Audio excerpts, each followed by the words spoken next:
PEI TV establecemos este contacto a esta hora desde el estado Bolívar, exactamente desde el municipio Caroní. Los casos de desnutrición que se han presentado en el sur de Venezuela han encendido las alarmas en el sistema de salud pública de todo el país porque han sido casos recurrentes. Además, la semana pasada nosotros mismos documentamos el caso de una pequeña de 1 año y medio que murió por desnutrición. Vamos a conversar con Hugo Lezama, quien es secretario general del Colegio de Médicos del Estado Bolívar, seccional Guayana, para que nos hable sobre la situación de la malnutrición en Bolívar.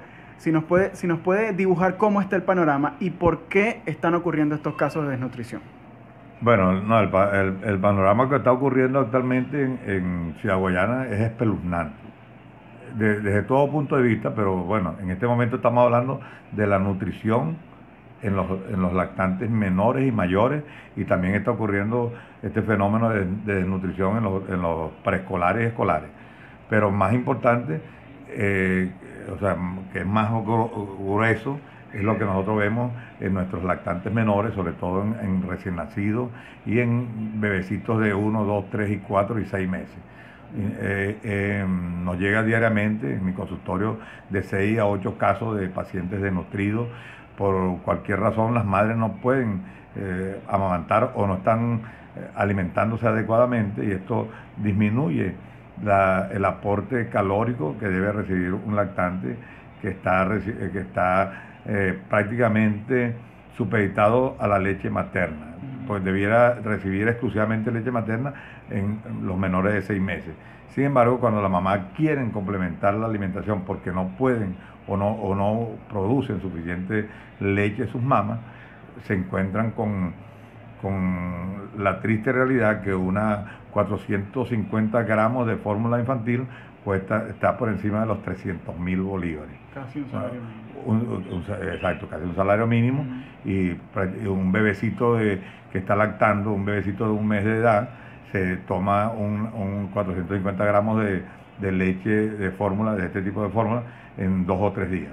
Es una cuestión que cómo va una madre a alimentar a un bebé que se está tomando, prácticamente está consumiendo 300.000 bolívares cada 2 días.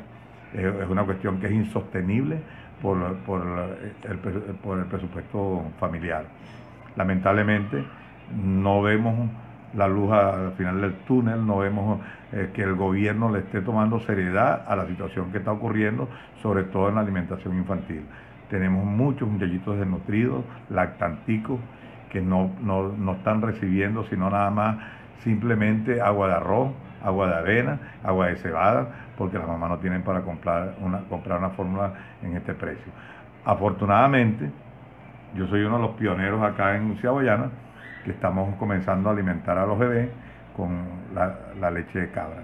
Tenemos quien nos suministra la leche de cabra a nivel de una zona rural que está acá cercana a Ciudad Guayana, y estamos consiguiendo la leche de cabra, que es mucho, 1000 veces más barata y más accesible al bebé, y tiene mejores propiedades que las fórmulas infantiles.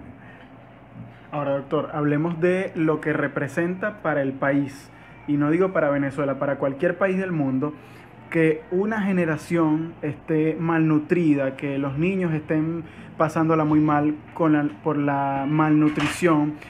Digamos que se salvan, ¿no? Que hay niños que logran salvarse, pero los expertos, y usted nos lo puede confirmar, los expertos aseguran que es una generación que ya no se va a desarrollar igual que un niño que se alimentó bien y que no sufrió un cuadro de desnutrición. Es una generación que prácticamente ya no es igual a la misma generación de su edad. Las bases en las cuales actualmente se está cimentando el futuro del país son bases bastante débiles. Es preocupante lo que está ocurriendo, sobre todo en la nutrición de los niños del país. Esta irresponsabilidad del gobierno nacional de no querer dar una respuesta efectiva ante una situación tan crítica como es la alimentación de nuestros niños, van a generar una nueva generación, valga la redundancia, de venezolanos que no tendrán la capacidad neurológica para producir el progreso que necesita el país, como debe ser, como debe tener un país que va en vías de desarrollo. Nosotros cada día vamos más atrás cada día vamos en retroceso con respecto a la parte de lo que se llama países en vía de desarrollo. Nosotros estamos retrocediendo y posiblemente vamos a llegar a la etapa de las cavernas por la vía que vamos. Lamentablemente no es nada más en pediatría, estamos viendo este fenómeno en las diferentes especialidades médicas donde se están muriendo venezolanos que no debieran estar muriendo. En ese sentido, ¿cuál es el llamado al gobierno? El llamado al gobierno es que le presten una seriedad profunda a tal situación. Nosotros éramos un país que estábamos con una esperanza de vida por encima de los 70 años. No queremos que dentro de unos 10, 20 años más la esperanza de vida del venezolano disminuya como estaba en la etapa de la época antes del DDT, en los años 50, donde el venezolano no vivía más de 45 años. Gracias al trabajo que hizo Sanidad en ese momento con el doctor Gabaldón, pues que se logró que aumentara la longevidad en los venezolanos y que hubiera la explosión demográfica que hubo para que el país, que tenía 1,5 millones de habitantes, creciera a los 30 millones de habitantes que tenemos actualmente. Lamentablemente, a este ritmo que estamos viendo en el país, la población venezolana disminuirá entre un 10 y un 15% los venezolanos. Es lamentable, es triste lo que está ocurriendo. Los hospitales se están convirtiendo ya no en hospitales para hospitalizar pacientes, sino para depositar pacientes.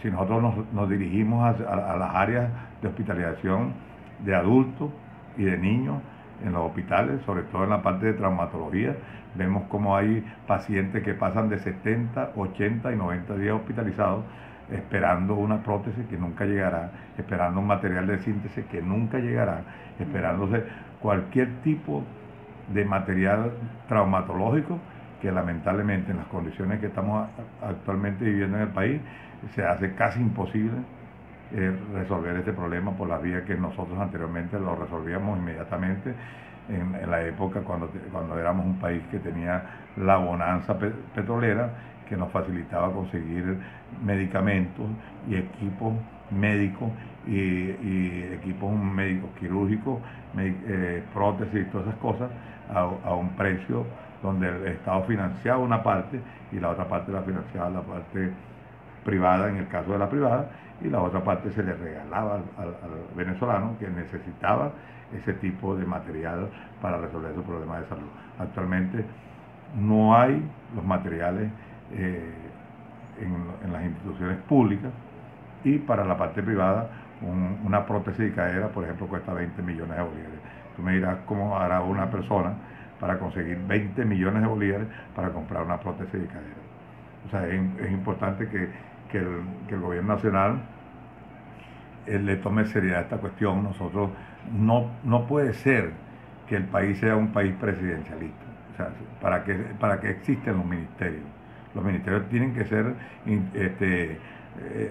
instituciones autónomas que deben tratar de ayudar al presidente a resolver los grandes problemas del país, pero no es que el presidente es el que va a dirigir a estos ministerios y va a decir las pautas que deben hacer los ministerios, Ministerio de Energía, Ministerio de Justicia, Ministerio de Salud, todos los ministerios debieran aportar, o sea, debieran hablarle al país, no al presidente, sino los ministros debieran hablarle seriamente al país de la realidad que estamos viviendo los venezolanos en estos actuales momentos y cuáles serían las posibles soluciones para que nosotros no sigamos en esta debacle que cada día la estamos sufriendo, cada día estamos como más arrinconados. Incluso en las instituciones públicas ya están quedando muy pocos médicos, porque muchos médicos de los que se graduaron en las universidades autónomas y que fueron profesionales, que fueron especialistas graduados por nuestras universidades para que prestaran un mejor servicio al venezolano, se están yendo del país. Lamentablemente, esto es una cuestión increíble. Un país que se da el lujo y el tupé de perder estos profesionales que pueden dar un gran aporte al país para que nosotros podamos vivir mejor y tener una mejor salud y avanzar como debe avanzar un país que esté en vías de desarrollo.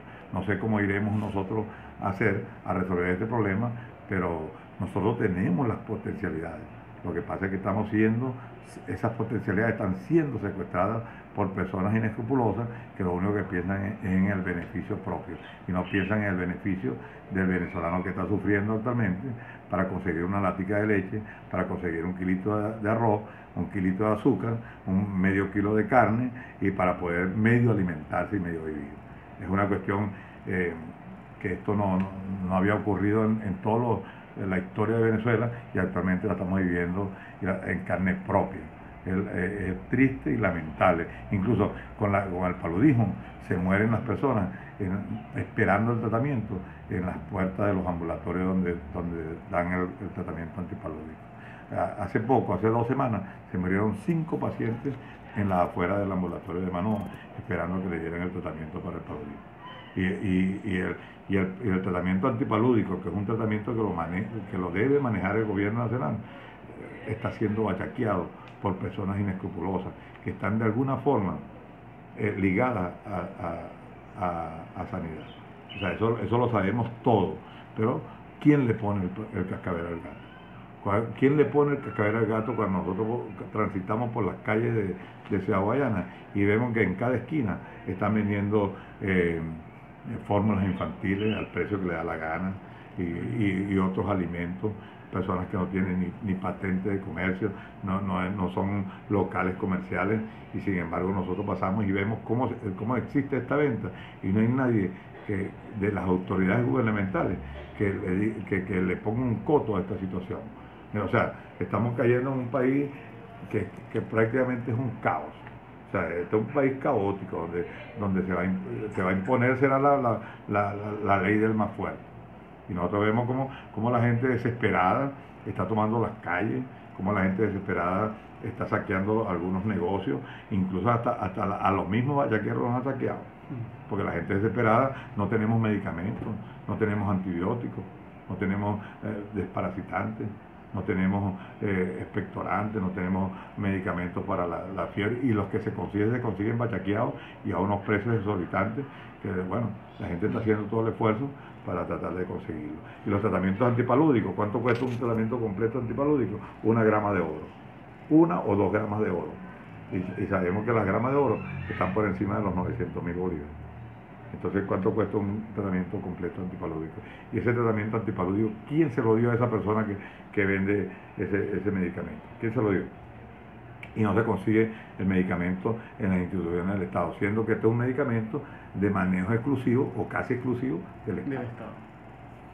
Así es, bueno, eran declaraciones del doctor Hugo Lezama, es secretario general del Colegio de Médicos del Estado Bolívar, seccional Ciudad Guayana, hablando sobre la crisis hospitalaria que se está presentando en el sur de Venezuela, bueno, en todo el país, pero con mucho más acento en el Estado Bolívar. También tenemos que comentarles que hay un caso bien particular en el Hospital Dr. Raúl Leoni de Guayparo, exactamente en el área pediátrica, doña Menca de Leoni, una niña de 8 años que apenas pesa 14 kilos, está allí acompañada con su tío, fue su hermana de 16 años que la llevó al hospital porque ella estaba presentando insuficiencia renal, estaba reteniendo líquidos, aparte estaba muy delgadita y bueno, la llevaron de emergencia y está siendo atendida, como ha dicho el doctor, con los pocos insumos que tienen los hospitales públicos del Estado Bolívar. Nosotros con esta información regresamos el contacto a nuestra transmisión habitual desde Bolívar. Somos BPI TV, Carlos Uniaga.